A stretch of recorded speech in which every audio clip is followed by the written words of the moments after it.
দুবছর পর বরাদ্দ বৃদ্ধি মিড ডে মিলে। সরকার প্রসূত প্রাথমিক এবং উচ্চ প্রাথমিক বিদ্যালয়গুলিতে শিক্ষার্থী পিছু ৭৪ থেকে ৭৫ পয়সা করে বরাদ্দ বাড়ানোর সিদ্ধান্ত নিয়েছে কেন্দ্রীয় সরকার।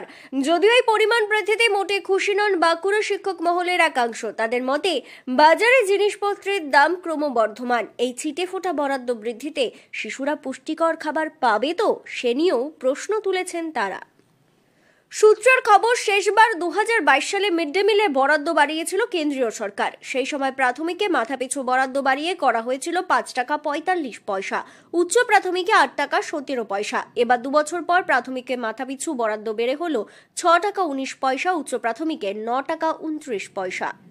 বাঁকুড়া শহরের একটি স্কুলের প্রধান শিক্ষক তাপস রায় বলেন, মিড ডে মিলের নামমাত্র বরাদ্দ বেড়েছে, যা যথেষ্ট নয়। এখন প্রতি পিস ডিমের দাম ৭ থেকে ৭.৫ টাকা, মুসুর ডাল প্রতি কেজি ১০০ থেকে ১২০ টাকা, টমেটো ৮০ থেকে ১০০, পেঁয়াজ অনেক সময় ৮০ টপকে যাচ্ছে। ফলে আমাদের মতো ছোট স্কুলে ওই টাকায় মিড ডে মিল চালানো অসম্ভব।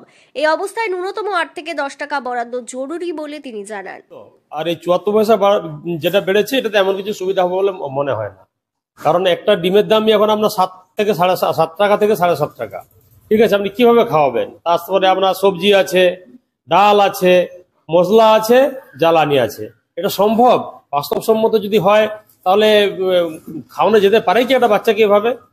তো আমি মনে করি এটা ৮ থেকে ১০-এর মধ্যে হলে ভালো হতো। আমাদের মতো ছোট স্কুলে একটা বাচ্চাকে ভালোভাবে ঠিকমতো পুষ্টিকর খাবার খাওয়াতে গেলে মিনিমাম ৮ থেকে ১০ টাকা হলে মোটামুটি ভাবে চলবে, এমন একটা খাওয়ানো যাবে একটা, যা আজকাল বাজার দর। আপনি দেখুন, এখন আপনার ডাল মোটামুটি আপনার মুসুর ডালটার কথা বলছি, ১০০ থেকে ১২০ টাকা কিলো।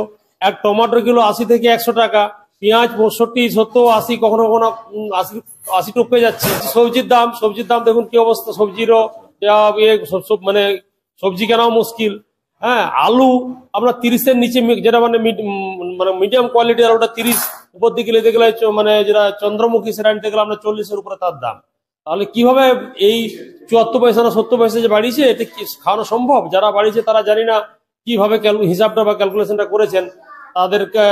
তারা আমাদের চাইতে অনেক উপর, কি বলবো, বেশি ভালো মেরিটের লোক, জানি না কিভাবে বাড়িয়েছেন। বড় বড় স্কুলের ক্ষেত্রে কি হবে জানি না, তবে আমাদের মতো ছোট ছোট স্কুলে যেখানে স্ট্রেংথ আপনার ওই ৪০ বা ৪০-এর নিচে বা ৪০-এর কাছাকাছি বা ৫০, তাদের কিন্তু খুবই এটা অসুবিধা। মিড ডে মিল কর্মী মিঠু রায় বলেন, বর্তমানে রান্নার গ্যাসের দাম ১,০০০ টাকা, তারপর শাকসবজি সহ অন্যান্য উপকরণ আছে। ওই টাকায় মিড ডে মিলে কি করে পুষ্টিকর খাবার যোগান দেওয়া যাবে? অনেক সময় তাদের শিক্ষক নিজের পকেট থেকে ঘাটতি মেটান বলেও তিনি দাবি করেন। ও না, তো দেওয়া যাবে না। ১০ টাকা হলে ভালো হতো, তাহলে সঠিকভাবে খাবারটা বাচ্চারা খেতে পেত। না, এই পয়সায় সম্ভব নেই খাওয়ানো। আমাদের মাস্টার মশাই ভালো বলে নিজের পকেট থেকে দিয়ে খরচা করে বাচ্চাদেরকে ভালো খাওয়ানো হয়।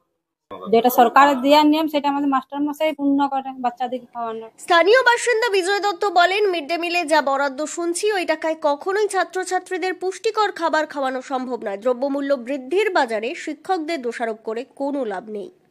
ছেলেরা যে পুষ্টি পাওয়ার কথা আর কি, সেই পুষ্টি তারা ঠিকমতো পাচ্ছে না আর কি। তো স্কুলের শিক্ষক মশাই দিকেও দোষারোপ করে কোনো লাভ নেই। তারাও তাদের সাধ্য মতো যতটা পাচ্ছেন করছেন আর কি, কিন্তু পয়সাটাও, তার মূল্যটাও একটা ব্যাপার আছে। সেই কারণে আমরা নিজেরা সাংসারিক জীবনে আমরা বাজার করতে গিয়ে দেখি যে যা দ্রব্যমূল্য বৃদ্ধি হয়েছে, তাতে কোনো জিনিসই এখন দামের দিকে কোনো জিনিসই কম নাই। সেহেতু এই পরিস্থিতিতে হয় যদি চালাতে হয় ভালোভাবে চালানো হোক, তাতে ছেলেরাও পুষ্টি পাবে এবং অভিভাবকরাও তাতে তার সন্তুষ্ট হবে আর কি।